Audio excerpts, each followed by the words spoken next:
Mollaların yerli istehsalı olan Xürrəmşər 4 ballistik raketi.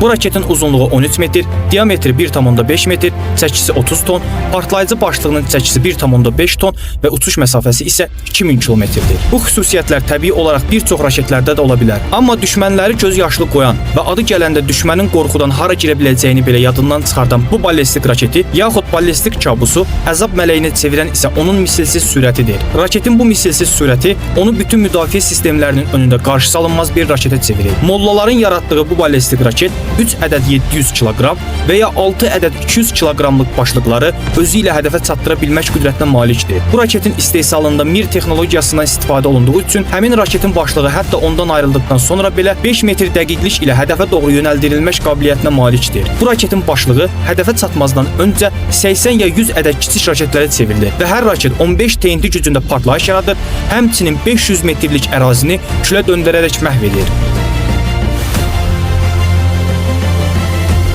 Əgər bu ballistik kabusdan 10 ədəd düşmənin hədəflərinə doğru atılarsa, həmin raketlər düşmənin hətta ən inkişaf etmiş müdafiə sistemləri olan S-400 müdafiə sistemləri belə yarıb keçərək 30-dan 60-a kimi hədəfləri darmadağın edir. Hal-hazırda bir çox ölkələri İranla müharibəyə girməkdən çəkindirən bu raketin bir neçə başlığa və 16 mach sürətə malik olmasıdır. Bir çoxlarımız bunu bilməsək və diqqət etməsək də, amma mollaların düşmənləri bunu çox yaxşı başa düşürlər ki, əgər İran bir neçə il öncə belə bir rəqibsiz raketi və yaxud kabusu düzəldibsə, onun indi düzəltdiyi raketlər ümumiyyətlə dünyadakı heç bir silahla müqayisə edilə bilməz. Amerika kimilərini İranla üz-üzə gəlməkdən çəkindirən ən mühüm amillərdən biri də məhz elə İranın gizlin və tükürpədici silahlarıdır.